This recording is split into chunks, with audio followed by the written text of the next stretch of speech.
মিথ্যা ও ভুয়া মামলা ঠেকাতে ফৌজদারি কার্যবিধিতে সংশোধনী আনা হচ্ছে বলে জানিয়েছেন আইন উপদেষ্টা ডক্টর আসিফ নজরুল। রবিবার উপদেষ্টা পরিষদের বৈঠকের পর তিনি বলেন, কোনো মামলায় কমিশনার বা পুলিশ সুপার পর্যায়ের কর্মকর্তারা তদন্ত করে তা ম্যাজিস্ট্রেটকে জানাতে পারবে। এদিকে ৮ আগস্ট নতুন বাংলাদেশ দিবস পালন না করার সিদ্ধান্ত নিয়েছে উপদেষ্টা পরিষদ। বিপরীতে ১৬ জুলাই শহীদ দিবস এবং ৫ আগস্ট অভ্যুত্থান দিবস পালন করা হবে। আরও জানাচ্ছেন মোহন ইসলাম।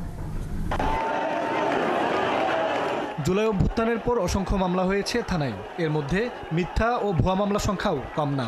জানিয়ে ভুগতে হয়েছে সরকারকে, বারবার এ বিষয়ে দিতে হয়েছে জবাব। অবশেষে ফৌজদারি কার্যবিধির ১৭৩ ধারায় সংশোধনের সিদ্ধান্ত নিয়েছে অন্তর্বর্তী সরকার। এর ফলে থানায় অভিযোগ করলে পুলিশ তদন্ত করে ম্যাজিস্ট্রেটের কাছে প্রতিবেদন জমা দিবে।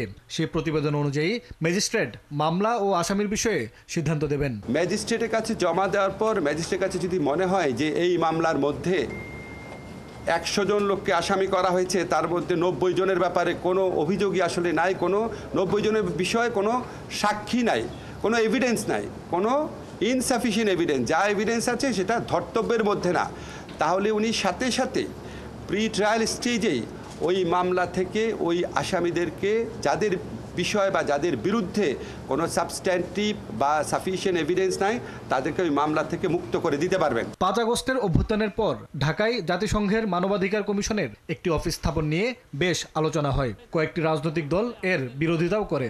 উপদেষ্টা পরিষদ মানবাধিকার অফিস স্থাপনে সম্মত হয়েছে।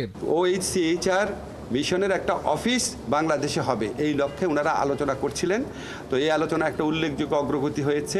আমরা যে ড্রাফট MOU বা সমঝোতা স্মারক, সেটা আজকে মন্ত্রী পরিষদের সভায় নীতিগতভাবে অনুমোদিত হয়েছে। এদিকে ৮ আগস্ট নতুন বাংলাদেশ দিবস বাতিলের সিদ্ধান্ত হয়েছে উপদেষ্টা পরিষদের বৈঠকে। বিপরীতে জুলাই ১৬ তারিখে জুলাই শহীদ দিবস এবং ৫ আগস্ট জুলাই গণ অভ্যুত্থান দিবস পালনের সিদ্ধান্ত হয়েছে। মোহন ইসলাম, ৭১, ঢাকা।